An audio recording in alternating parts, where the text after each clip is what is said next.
Waiting them wants, waiting them need. African vibes, African beats. So we step forward to rearrange the musical scene. My name is Bantu. I am a musician, a recording artist, producer, music, ethnologist, a fufuologist. Everything with a ist, I do. I love fufu and I love to create the sound of fufu, which is an amalgamation of all kinds of styles. So it's basically Afro pop, Afro beat, Afro funk, hip hop, jazz, all kinds of styles. That's what Bantu represents. So we're kind of making fun and jest of people that are all obsessed with pigeonholing and labeling music, because I think if music is good, it's good. And once it hits you and you feel it, you connect with it. If not, what do you need a label or a tag for? So that's why we just say in jest, like, hey, we do sound of fufu. Triple continental grooves, bodies move, forget the blues, rhythm schools, give clues, tell truths, stump foods, spread news, diffuse, whack moods and hoods, with roots and Jews, never come wage war with a bound to lose, jump, wriggle and dance and shake your shoes. Bantu represents the Bantu crew, the Bantu collective. It's Brotherhood Alliance Navigating Towards Unity, it's the acronym. And Bantu also connects us to our African heritage. The connection being South Africa, Steve Bantu Biko, who was a very important figure in the anti-apartheid movement. And we're also talking about the migration of black people or Africans within the continent of Africa, the Bantu tribes, and how they migrated to the south, to the east, and to the west. So I think that also reflects our Pan-African ideology as a band. So we've always been trying to represent Africa as opposed to being obsessed with only being Nigerian. I guess our sojourn in Europe informed this take on life, on our Africanness. My real name is Adegoke Odukoya. That's my real name. I grew up in Port Harcourt. I went to school in Minna, Niger State. I also grew up in Lagos. So I kind of traveled a bit around Nigeria.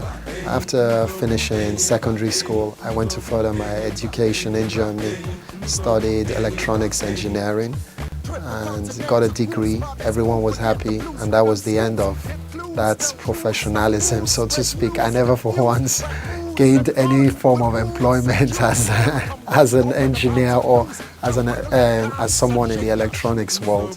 As I said earlier on, I grew up in Nigeria, so I was highly protected and privileged as well. My mom being German, my dad Nigerian, me being half caste, as we say here. I always felt I was being treated special in a lot of good ways. I mean, I always felt special. And at the same time, my parents always made sure that we were grounded. We went to public school. I went to a federal government college. I went to a Jakonde school. So I might have felt privileged, but I was always being grounded by the realities on ground. Now, fast forward me going over to Germany, where I thought I would continue life like I had lived in Nigeria, only to constantly be confronted with the fact that I was black, I was different, and people constantly questioned my being German. So I always had to prove myself, and I never spoke German while in Nigeria, so I had to learn the language, and that made communication quite difficult. So in that whole process of trying to find out who I am as a Nigerian German, obviously you encounter racism, which is to be found everywhere outside the continent. So it really dawned on me that I had to find my place in the society, and the only way I could go about it was to educate myself on what it means to be black German, what it means to be African American. I read all the books, be it Roots, Malcolm X's biography. I connected to hip hop and things like that. And that ultimately politicized me, because I understood that racism has a history, it has a long tradition. And so in my trying to grasp it, I automatically became politicized, and that also led to me forming a group called Brothers Keepers. I think my first recording was done. A lot of people say there's no place like home. But at Limelight Hotel and Suites, we have a place that's just like home. Limelight Hotel and Suites is located in the serene and homely countryside of Agoiwoye, Ogun State. Limelight Hotel and Suites offers you nothing but the best in hospitality and facilities that you will not find anywhere. We have 3 bars, an oriental restaurant with a guarantee of uninterrupted power supply, and reliable internet facilities, not forgetting our ATM machines and POS terminals to give you the ease of cashless fun. Come relax and retreat into the calm embrace of Limelight Hotel and Suites. For more information, log on to www.limelight.hotel.com or email us on info@limelight.hotel.com or call us on 0807-097-1904. Limelight Hotel and Suites, taking you to the limelight. 1990. That's to tell you how long I've been in the game. I started with a group of friends that were recording, and we did a hip-hop album, and it was Exponential Enjoyment, exactly. That was the name of the band. And we rapped in all kinds of languages, German, in Sinti, in Pidgin, in Yoruba, English, and all kinds of other kind of slangs and stuff like that. So we did an album. It was well received, and then I moved on to another band, Weep Not Child, and then ultimately to Bantu. So Bantu as a group has been in existence since 2000, yeah. So it's about 12 years now. Our first single we released in Nigeria was Uzobu, followed by Fire and a Dancehall. Enough is enough. Kill it with kindness and kill it with love. Nobody's saving, so throw up the gloves and kill it with kindness and kill it with love. This is a serious message to all bad men.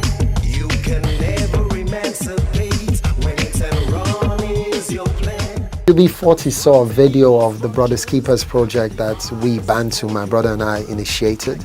And they liked it, and they said, hey, these guys, we want to get to meet them. So we got a phone call. We spoke to them on the phone. Then they said, we have this track called Rudy and would like you guys to feature on it. And can you get us another artist? And we said, hey, we know this reggae artist, Gentleman. We're sure you're going to like him. So we'll bring him on board as well. And they said, cool.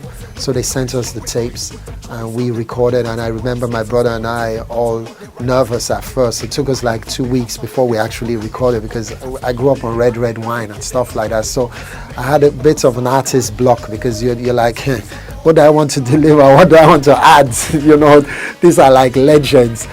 But at some point we overcame that fright, and then we did what we had to do, brought in Gentleman. He's like the biggest reggae artist in Europe. And we sent them the files, and then we didn't hear anything from them for like 3 weeks. So we're thinking, okay, they didn't like it or whatever. And then the next thing, they're like, we would like to do this as a single. So all this while, we haven't met up with them. So we actually met them physically, and when we were shooting the video to Rudy. So while we were shooting the video, they now told us that one of the founding members of UB40 was a Nigerian, a guy that played percussions for them. And he had to return back to Nigeria because his village, his family called back on him to become an Oba. So I was like, huh? And they were like, our dream is to come perform in Nigeria and would really love to come here. We have a lot of Nigerian friends. Apparently they had grown up with all kinds of people, and Nigerians were also in the mix. I identify strongly with a philosophy that says each one teach one. So that means taking responsibility and trying to engineer change by being the change itself. So what I did as regards the Occupy Nigeria movement was something that was natural for me. I just felt I didn't have to be on that stage to perform. What I need was to engage my people by being amongst them. It was the first time that I saw Nigerians protest. So that we did, and I did another project with Christian and Muslim rappers called Lagos Kano Hip Hop Connection, where for the first time I engaged Muslims and Christians through music, and we recorded an album that we're going to release very soon. I'm really happy to see the incredible energy kids are bringing to the table. I like this seemingly recklessness of their approach to music, which is their youthfulness. It's a reflection of the youthfulness, which I like a lot. Reminds me of when we were young as well, and where we were all rebellious.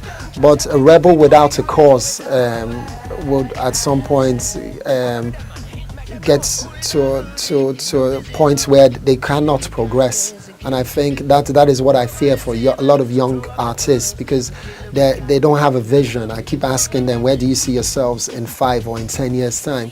I think a lot of people are trying to cut corners through music. It was once sports, now it's music, you know. All I need to do is have a hit song, then I'll do all the shows, then I'll make all the money, get all the babes, buy fancy cars, buy a house, and that's it. That's the end. That's the ultimate goal, you know.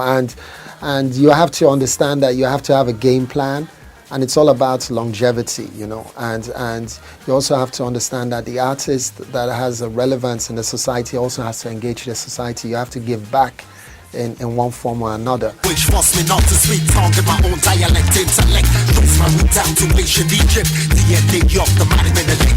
Ain't nobody out here to tell me that my language is pure war. That's what I wage against my people moving around in colonial.